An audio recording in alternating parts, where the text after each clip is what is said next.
حاجی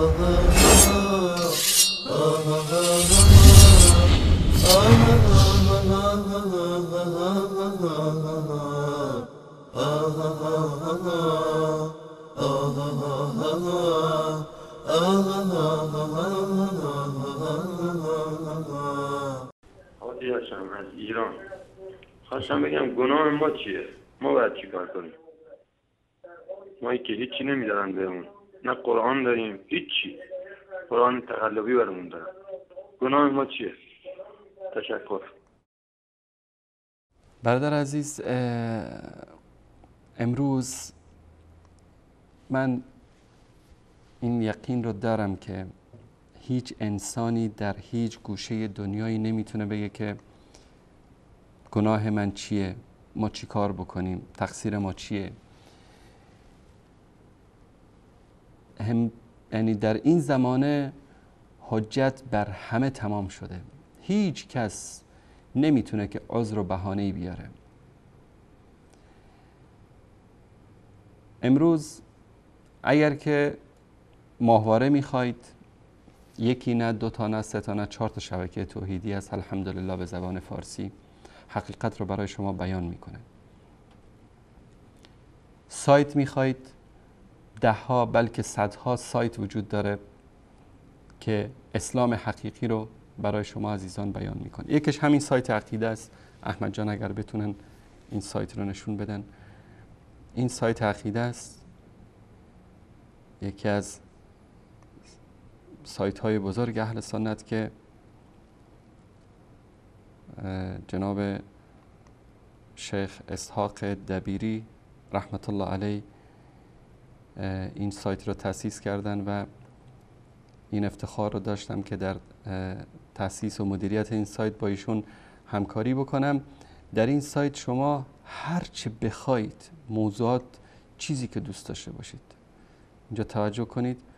قرآن میخواید، متن قرآن میخواید، واژه‌نامه میخواید، ترجمه معانی قرآن میخواید، علوم قرآن، قرائت و تجوید، شأن نزول میخواید، قصص، اعجاز، مباحث قرآنی، تدبر در قرآن، تفسیر میخواید، تاریخ تفسیر و قرآن میخواید، یعنی هر کتابی که بخواید هست. حدیث میخواید، چی میخواید در حدیث، هر چی که دوست داشته باشید. فقه میخواید، فقه حنفی، شافعی، فتاوا عام، هر چی که میخواید، مسائل فقهی، عقاید، ادیان و مذاهب، اسلام و زن، فرق و مذاهب اسلامی، اخلاق، مسائل فردی، خانوادگی، اجتماعی، حکمت ها، بدعت، گناه، هر چی که شما بخواید. تاریخ اسلام، سیره نبوی، مثلا در سیره برید، چقدر کتابی که شما در مورد سیرت میخواید در اینجا هست. یعنی از هر نویسنده‌ای که تصورشو داشته باشید کتاباشون در اینجا هست. الگوی هدایت از سلابی که به نظر من بهترین کتاب در سیرت است. کتاب های مختلف در اینجا، همه اینها حتی برای کودکان، زندگی نامه پیامبر صلی الله علیه و سلم برای کودکان و نوجوانان، پیامبرت را بشناس، همگام با نبی رحمت از ایوب گنجی، هجرت پیامبر، مغازی، یعنی هر چی که شما بخواید در هر بخشی که بخواید در این سایت برای شما وجود داره. امروز ما در عصر زندگی میکنیم که در عصر تکنولوژی، در عصر فضا، در عصر که دنیا تبدیل شده به یک روستا. شما الان در هر گوشه دنیا که باشید با عزیزانتون میتونید در هزاران کیلومتر دور به مجرد اینکه یک شماره ای رو بزنید در ظرف چند ثانیه میتونید باهاشون صحبت بکنید. قبلا با صدا بود، الان که با صدا و تصویر است، انگار که در بین شما هستن ولو اینکه از شما هزاران کیلومتر دور باشن. پس امروز کسی نمیتونه بگه که من چی کار بکنم، نمیذارن، نمیتونم.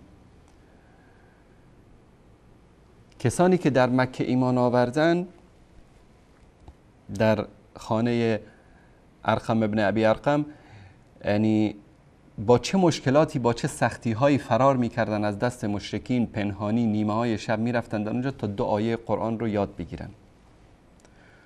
اونم مگه مصحف به این شکل بود؟ اینجوری بود مصاحف؟ نه، 4 آیه قرآن رو روی پوست بزی، روی تخت سنگی، روی استخوانی چیزی می نوشتن. از بین 100 نفر 1 نفر بلد بود بنویسه بخونه، بقیه می نشستن گوش می دادن یاد می گرفتن. الان شما فقط 1 ایمیل برای ما بفرستید، احمد جان الان زیرنویس میکنه، در ظرف 24 ساعت هر کتابی رو در هر موضوعی که بخواید عزیزانمون براتون کتاب آماده به زبان فارسی براتون رو ایمیلتون میفرستن. حالا کسی دیگه میتونه بگه که والا من نمیدونستم، من چیکار بکنم؟ نه، شما در مورد امامت کتاب میخواید، ایمیل بفرستید، ظرف 24 ساعت کتاب رو ایمیل شما خواهد بود. قرآن میخواید با ترجمه فارسی، در ظرف 24 ساعت انشاءالله برای شما فرستاده خواهد شد. بخاری میخواید، مسلم میخواید، سیرت رسول الله صلی الله علیه و سلم میخواید، زندگی نامه حضرت علی رو میخواید، از ابوبکر و عمر و عثمان و غیر صحابه رو میخواید، فضایل اهل بیت رو میخواید، هر چی رو که بخواید فقط 1 ایمیل بفرستید، ظرف 24 ساعت برای شما دوستان میفرستن. بعد از اون میتونید بگید که نه خدای ما نمیدونستیم. اتمام حجت شده به همه انسان ها. امروز کسی که بگه من نمیدانم، این انسان معذور نیست در نزد الله سبحانه و تعالی. رادیو هست، ماهواره هست، اینترنت هست، کتاب هست، همه این وسایل رو نداشته باشید. میتونید برید تهران در نشر احسان، بزرگترین دارالنشر اهل سنت، با اطمینان کامل هر کتابی رو در هر موضوعی که دوست دارید از اونجا بگیرید.